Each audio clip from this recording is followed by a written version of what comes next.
रिया की साड़ी का पल्लू धीरे धीरे खिसक गया। अर्जुन की नजरें सीधे उसके बदन पर अटक गईं। कमरे में सिर्फ ठंडी हवा चल रही थी। रिया की सांसें तेज थी, होंठ कांप रहे थे। अर्जुन झुककर उसके कान में बोला, आज रात काम ज्यादा चाहिए मुझे। उसकी आंखें बंद हुईं, गाल लाल पड़ गए।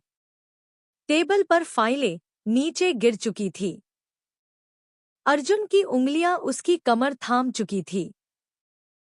होंठ धीरे से उसके होठों पर टिक गए। चुंबन गहराता चला गया, सांसें तेज और बेकाबू हो रही थी। उसकी उंगलियां शर्ट के बटन खोल रही थी। साड़ी धीरे धीरे फर्श पर फिसल गई। रिया पूरी तरह चाहत में खो चुकी थी। अर्जुन ने दरवाजा धीरे से बंद किया। कमरा अंधेरे और गर्मी में डूब चुका था। रिया की आंखें चाहत से चमक रही थी।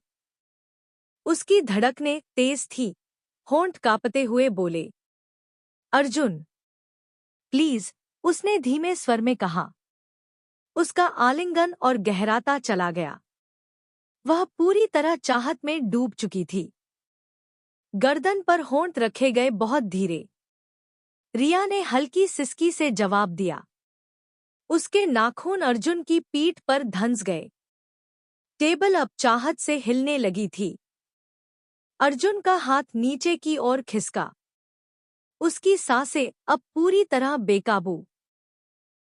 उसकी आंखों में नशा उतर आया।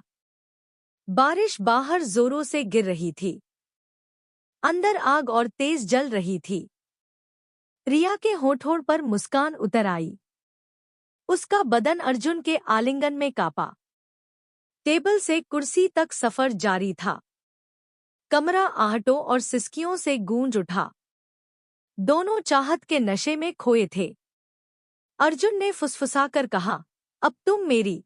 रिया की आंखों से डर गायब हो गया। उसकी मुस्कान और गहरी होती गई। उसने अर्जुन की बाहों को कस लिया। उसकी जांघें कांपते हुए कसकर सिमट गईं। साड़ी का कपड़ा पूरी तरह बिखर चुका। अब दोनों का आलिंगन और गहरा हुआ। सुबह की किरण खिड़की से झांक रही थी। टेबल पर फाइलें अब भी गिरी पड़ी। फर्श पर साड़ी अब भी बिखरी रही। रिया की आंखों में संतोष चमक रहा।